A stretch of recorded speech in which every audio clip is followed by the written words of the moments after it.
вечерва ќе допреме една друга дисциплина, да кажам така, христијанска, која што оди заедно со верата.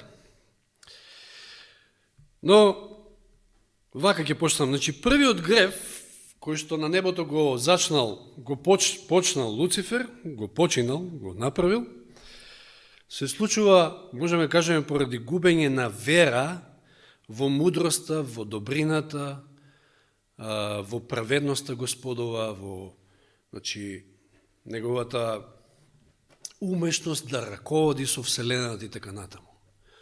Затоа Луцифер паднал. И не само за тој прв грев, туку и за сите гревови понатаму може да се каже истото. Се случуваат како причина на губење на вера. И не случайно Павле запишал во Римјаните 14:23. Он е втор дел од стихот, се кажавате, се што не е од вера, што? Греф е. Значи, се што не е од вера е греф. И сега, ако падот во греф и сите понатамошни последици на тој пад се како резултат на губење на верата, тогаш за да се реши проблемот со гревот, мора што? Мора да дојде до враќање, да се вратиме, да ја вратиме верата и пред се зборуваме за онаа спасоносна вера, совршена вера.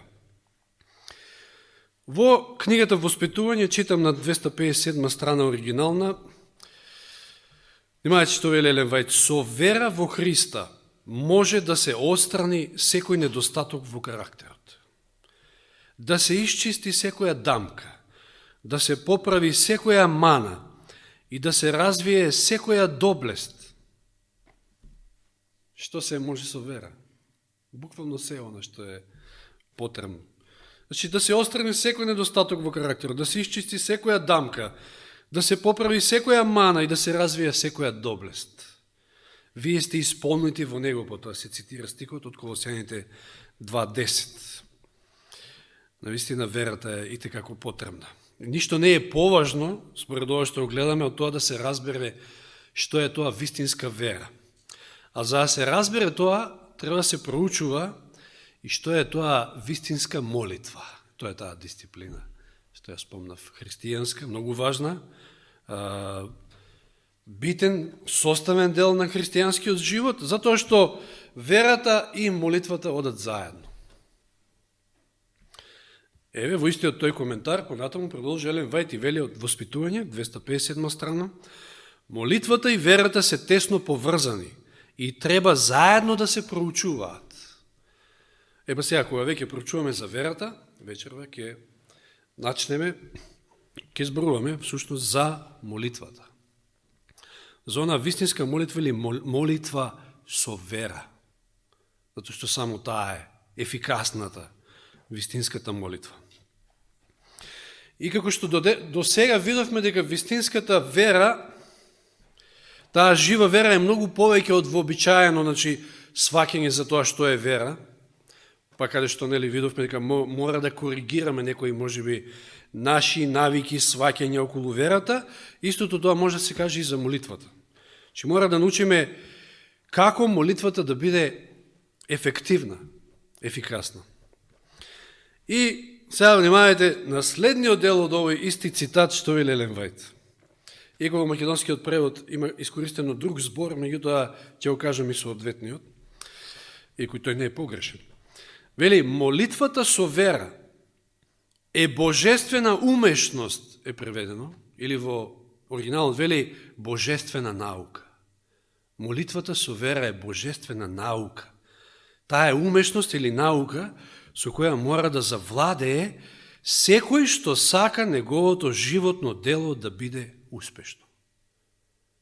Значи, имајте, ако сакате животното ваше дело да биде успешно, да завршите трката успешно, што треба? Да научите, да завладеете со таа божествена наука на молитвата. Молитвата со вера. Значи, не станува збор овде за некоја онака кажана молитва, знаете, како што може би најчесто ни се случува на брзина, онака, знаете, се помолите, како ради реда, да кажам. Не. молитва со вера. И ова е навистина мокен цитат, кој повлекува едно друго прашање. Ако тоа е божествена наука, тогаш да се запрашаме прво што е наука. Чисто од извори, кои што можев да ги најдам. Што е наука? Наука е пред се познавање на законите кои управуваат со функциите на одредено поле, кој што е предмет, да речеме, на наша обзервација. И тоа закони кои што се прецизни, сигурни и фиксни. Затоа е закон, значи нема. Ако така правиш, резултатите се такви. Ако вака правиш, резултатите се такви. Фиксно, сигурно, одредено. Значи, овие закони се прецизни, сигурни и фиксни во нивното функционирање и успехот е загарантиран, само ако внимателно се почитуваат постапките што ги бараат овие закони. Значи, ако се оди по тој одреден редослед, ако се почитуваат и ако се постапува според законите, тогаш успехот е загарантиран. И потоа вели, доколку не се успее да се разберат или почитуваат овие закони, тоа ќе резултира нормално со неуспех да се постигне посекуваната цел. Значи, прво треба да се познаваат одредени закони, а потоа треба следејќи ги тие закони, значи, да развиеме една вештина или умешност, како што вели самиот македонски превод, за да се постигне посекуваната цел. И сето ова наведува на заклучок дека било која наука, не знам каква сакате наука земете, па и божествената наука за молитвата не е нешто што се добива преку ноќ. Самиот збор наука, значи тоа е систем, значи збир на закони, кои што треба да ги научите како функционираат. Значи за тоа треба време. Како што нели требаше време за да се научи таа спасоносна вера. Тоа е наука. Јас самиот велам, имаме многу вистини кои што Господ ни ги открил преку Библијата и преку Духот на пророштвото, е самата здравствена реформа, или не знам, земете органско земјоделие. Тоа не е туку така, отидете таму и за еден ден ќе научите. Не, тоа е наука, тоа е цела наука, луѓе. Што навистина треба човек да се внесе во тоа и му треба време за да научи како функционираат одредени закони и за да соодветно постапува, постапките му бидат соодветно на тие закони, па за да очекува соодветни резултати кои што ги сака да ги постигне. И сега во процесот на тоа учење, како што кажав, мора да се остават некои можеби стари навики и практики што сме ги практикувале, и тоа воопшто не е лесно. Уште еднаш, сега ќе дадам акцент на еден друг збор овде, овој дел од цитатот. Молитвата со вера е божествена умешност или наука. Таа е наука со која мора да завладее секој што сака неговото животно дело да биде успешно. Не би требало или така натаму, туку вели мора. Мора. Ако не завладееш, не овладееш со таа наука, тогаш твоето животно дело нема да биде успешно.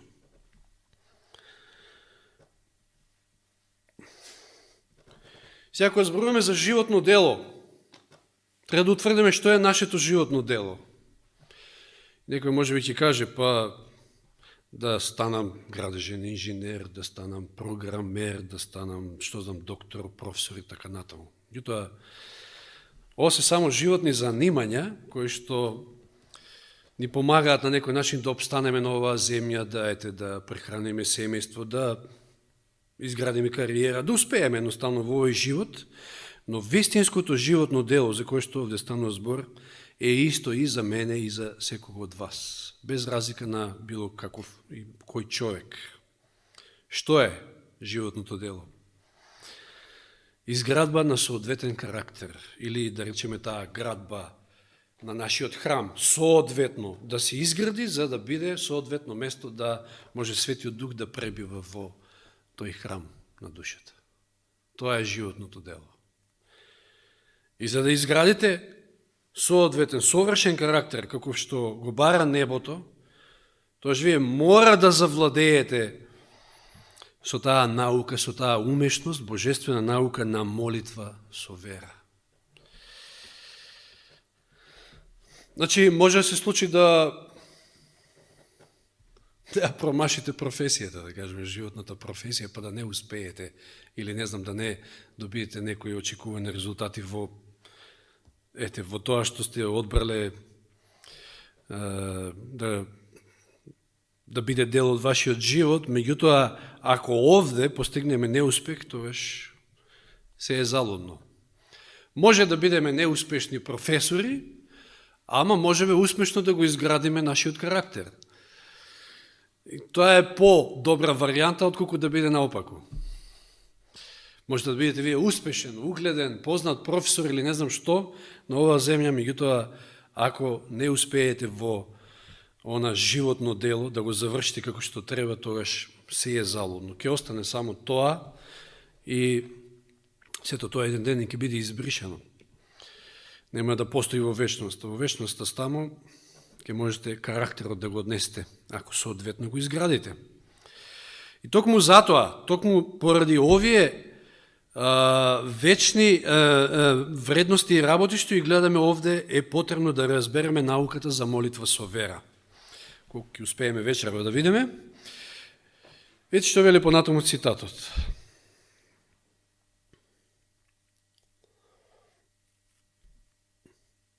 До ствари, тоа е...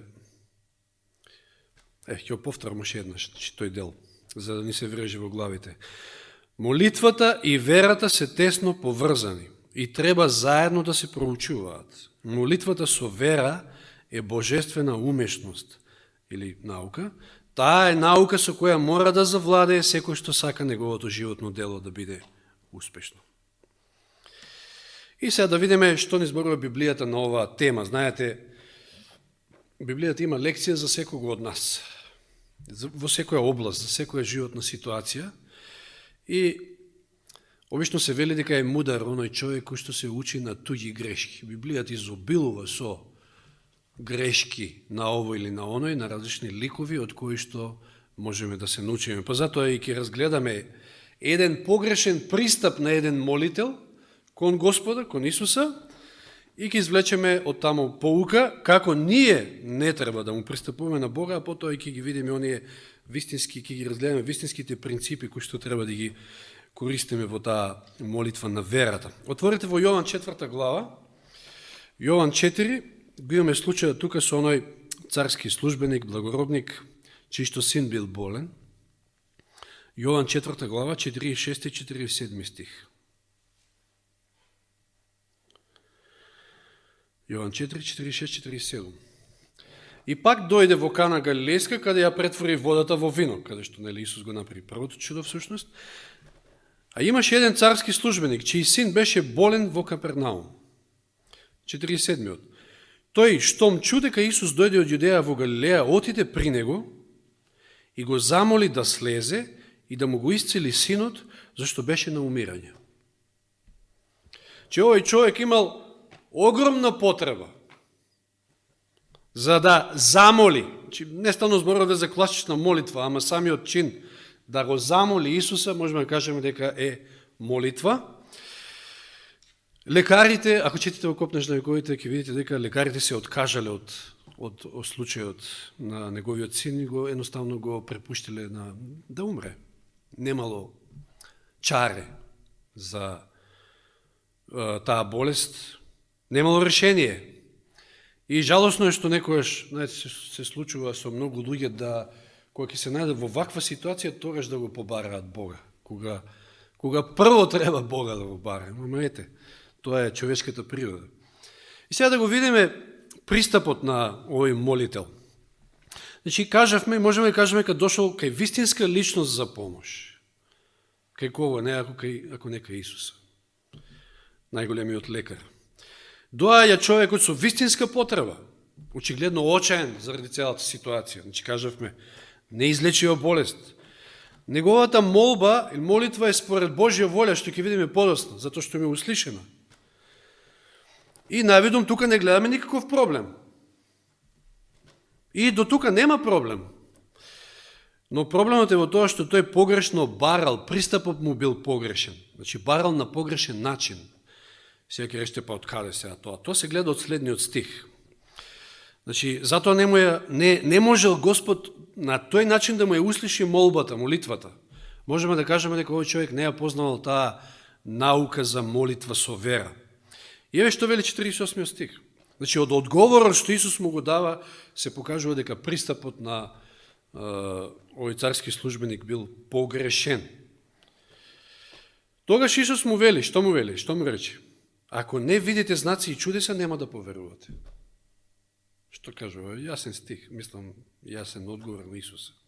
Со други зборови, извини, ама не може да ти услишам молитвата ако ти така гледаш на работите, ако така бараш, а ти не бараш со вера, всушност. Значи, ти бараш да видиш, па ќе поверуваш. Значи, овој царски службеник сакал да види резултати, еве на подобрување, на излекување кај својот син, па тогаш ќе поверува. Но тоа вера ли? Тоа не е вера. Вообичаено ја правиме сите, мислам, тоа е во природата на човекот. Сите ја правиме таа иста грешка. Сакаме да видиме некој показатели нешто, па ќе поверуваме. Но тоа не е вера воопшто. И видите што вели во Копнежот сега на 198 страна оригинал на Елен Вајт. Како блескот на светлина, зборовите на Спасителот упатени до благородникот го разоткриле неговото срце. Увидел дека Исус го бара од себишни побуди. Неговата колеблива вера се појавила пред него во својот вистински карактер. Со длабока болка сватил дека неговото сомневање би можело да го однесе синот во смрт. Тука е и нашиот проблем. Значи, како што вели Јаков тамо, ако бараш, не да бидеш како морските бранови. Ако бараш, да бараш со вера, а не со сомнеш. Значи, да веруваш дека Господ може да ја услиши молитвата, да го исполни тоа што го бараш од Него. Значи, од овој случај се гледа дека човекот ја нема таа жива вера, и затоа и молитвата му била таква, но не значи дека немал некоја мера на вера, како што видовме нели порано, тие два степени на вера. Имал вера, дошол кај Исуса, значи. Верувал дека ете Исус може нешто да стори, слушнал за големиот учител и лекар, но ја немал таа вера во моќта дека Бог може да исцели. Па сакал да види првин, па да поверува. Но, вели, со длабока болка сватил. Значи, видите, сепак во тој момент, кога Исус тоа му го кажува сваќа, увидел каков е, Исус му ја кажува сликата за него и тој ја прифаќа таа слика за себе. Тоа е битното. Длабоко е осведочен и кога тоа се случува, тоаш Господ ја открива својата моќ. И ќе се случи чудото, мислам, исцелувањето. И што вели пак повторно во Копнежот, коментарот на Елен Вајт, со длабока болка сватил дека неговото сомневање би можело да го однесе синот во смрт. И сега, вели, знаел дека се наоѓа во присуство на оној кој може да ги чита мислите и на кого му е можно се. Ама ова за прв пат го дознал, веројатно, како сознание и сведоштво. Дека е во присуство на оној, на семоќниот Бог, на сезнајниот Бог, кој што се знае, ти ги чита мислите. Точно му кажал Исус, значи ти бараш да видиш, значи, па да поверуваш. И дека му е можно се на тој со кого се среќава. Со длабока душевна болка извикал понизно молејки, Господине, слези пред да ми умре детето. Неговата вера цврсто се фатила за Христа и внимавајте сега. Значи, во тој момент, неговата вера цврсто се фаќа за Христа, како што го сторил тоа и Јаков, кога борејки се со ангелот извикал, нема да те пуштам, доека не ме благословиш. Тоа е вера. Знаеш дека Господ може и очекуваш дека тоа ќе биде и веруваш, цврсто веруваш во тоа.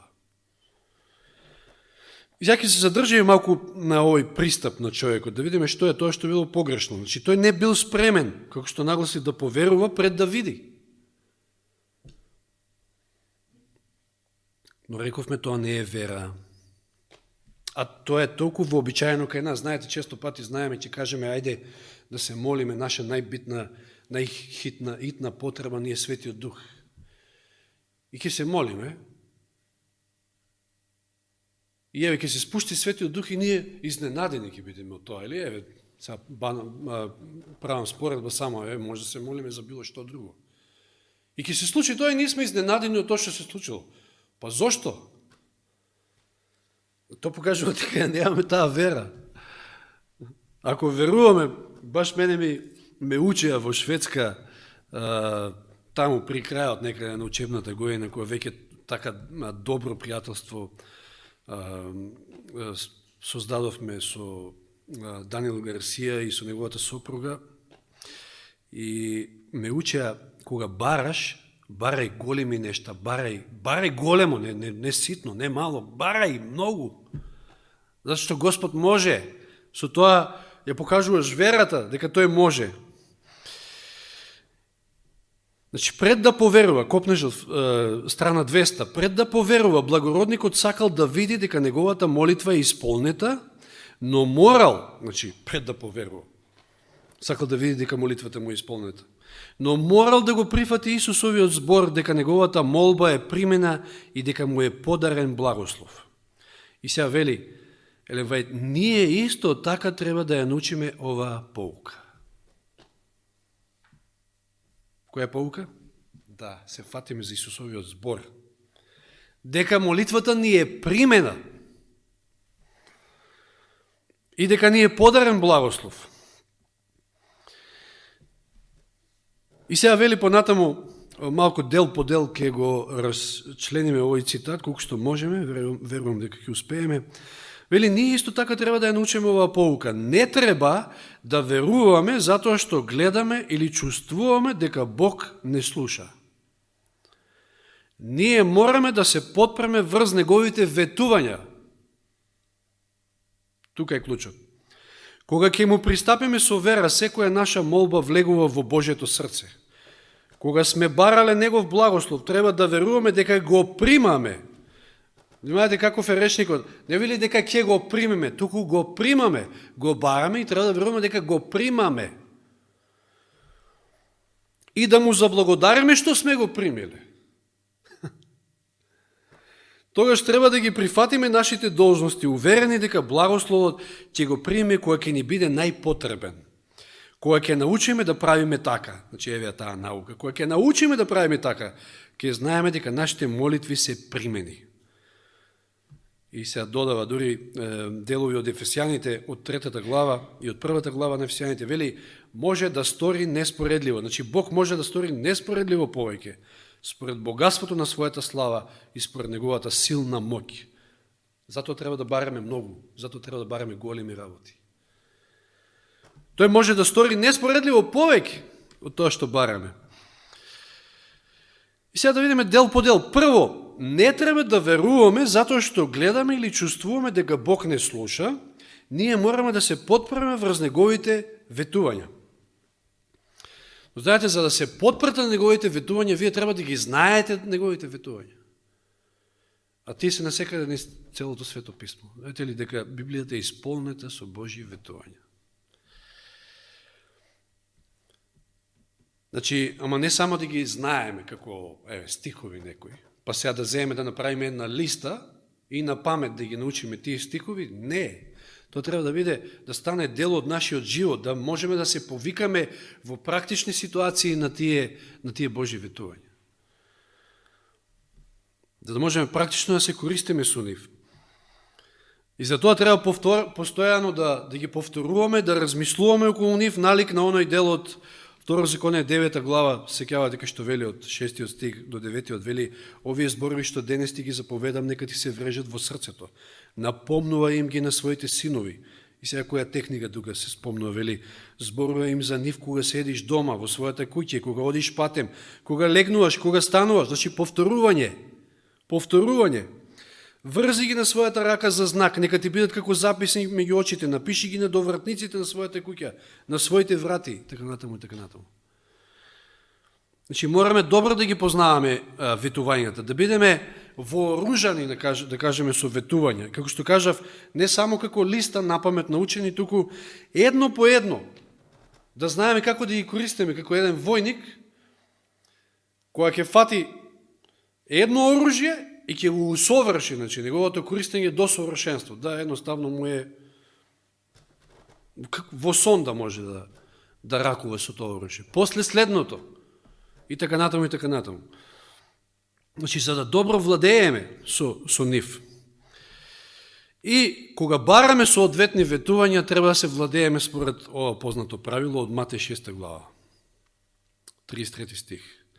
Но барете го првен Царството Божјо и Неговата правда и се тоа ќе ви се додаде. Значи, да бараме духовни благослови најнапред.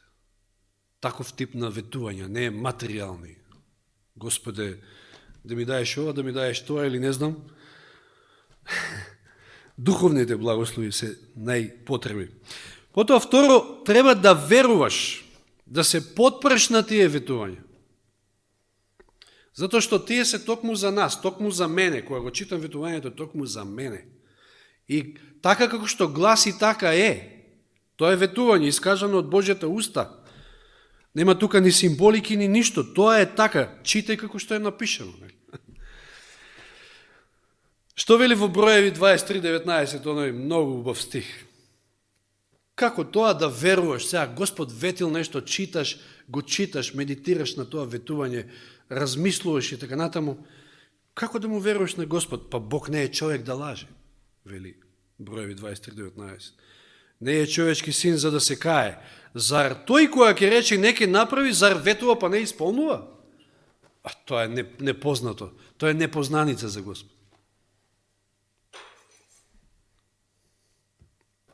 И е пример, ако го земеме 1 Коринќаните 10:13, стихот вели: никакво искушение не ве постигна осем човечкото, а Бог е верен и не ќе дозволи да бидете искушувани над вашите сили. Туку заедно со искушението ќе ви даде и излез, за да можете да го издржите. Ова е ветување, ова е прекрасно ветување. Значи, не може да не снајде искушение кое што не можеме да го издржиме и од било кое искушение имаме излез. Па зошто нема искушение кој што не можеме да го издржиме? Затоа што нема искушение кој што Господ Исус не го искусил и не го знае. Не може ѓаволот да му дојде сега со нова финта и да го изненади. Ново искушение. Не. Исус споменал ни се. Исус бил искушен во се, бил искушен како и нас, во се. Значи, нема ѓаволот нов трик. Се му е познато на Исуса, се му е испробано. Трето, побарете го благословот. Матеј 7:7, молете и ќе ви се даде, барете и ќе најдете, чукајте и ќе ви се отвори. Затоа и треба да бараме. И, ова што е најтешко се учи, и пак ми текнува на Дейвид Гейтс, како му било тешко и нему да го научи, што бараме и да очекуваме дека веќе сме добиле. Како што гласише цитатот: кога сме барале Негов благослов, треба да веруваме дека го примаме и да му заблагодариме што сме го примиле. Значи, да веруваме дека сме го добиле и да заблагодариме за тоа.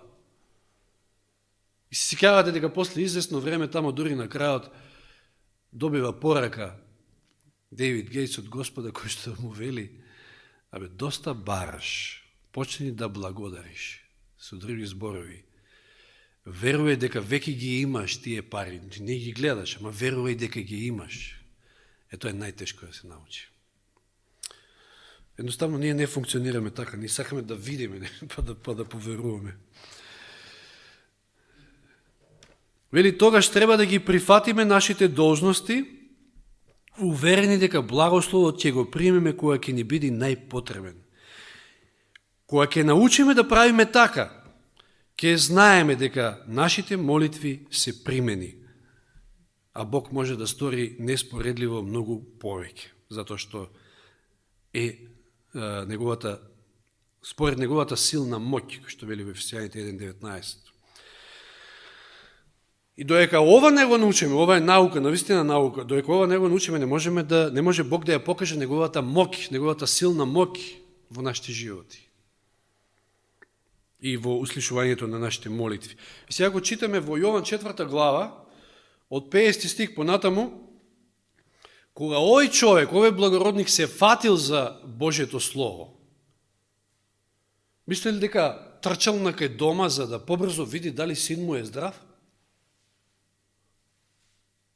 Не, Исус му рече, 50 стих, оди си, твојот син е жив. Човекот му поверува на зборот, што му го каже Исус, и си замина. И доека уште слегуваше, неговите слуги го пресретнаа и му соопштија дека син му е жив. И тој ги праша за часот во кој му станало полесно, тие му одговорија, вчера во 7 час го остави треската. Ова не дека не верувал, току само сакал да го потврди тоа. Тоа штаткото разбра дека тоа се случило во часот кога Исус му рече, твојот син е жив. Токму во тој час. И поверува тој и целиот негов дом. Значи, кога ќе му поверуваш на зборот, на кажаниот збор на Господа, тоа е тоа. Ништо повеќе не се бара од тоа. Тоа е таа спасоносна вера. И кога се молиме, така и треба да бараме, и така треба да веруваме. Дека веќе го имаме тоа, дека веќе сме го добили, само можеби треба соодветно време, како што велеше погоре цитатот.